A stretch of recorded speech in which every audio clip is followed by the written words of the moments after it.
All right, so joining me now on the set of Coast to Coast, she's actually just a few feet away. So now that you're here, I'm here, actually. We're all here. All right. It's a great place to be. Host of The Jump. Welcome to LA. Thank you for having me here. I love it. It's a great place to be. You like it? Absolutely. Well, especially for us being an NBA show right across from the Staples Center. You got 2 home teams to play here. Every NBA. You deserve it. Allen Iverson, let's talk about him. He just said in that clip leading up to this that he, is solidified. Some would argue long before. He didn't need this induction in order to be solidified. But tell me about what you believe this meant to him, because you just had a conversation with him last week. Yeah, we had a long sit down with him. And what was so interesting to me is how important it was to him to have done it his way.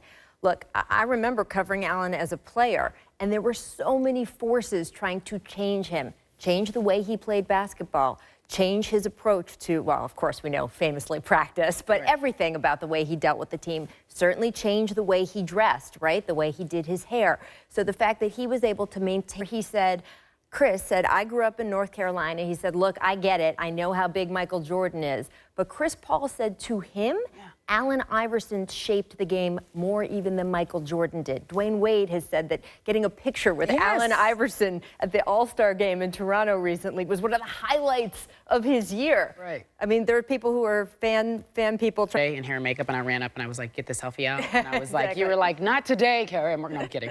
What about your congratulations to Shaq? Yeah, well, look. I love the tweet. Watching those regular season Rockets games, then Americans watched the Super Bowl. Wow. So that tells you how many people were exposed to basketball because of Yao Ming. And now when current and former NBA players go to China, our Tracy McGrady over at The Jump just spent a week in China with Yao. They said that fever he created is just bubbling even more now, and that it's a huge thing. All right, Rachel Nichols, host of The Jump. Thank you so much. ESPN 3:30 every single day. We will see you later this afternoon. Or SportsCenter, Coast to Coast, when we return.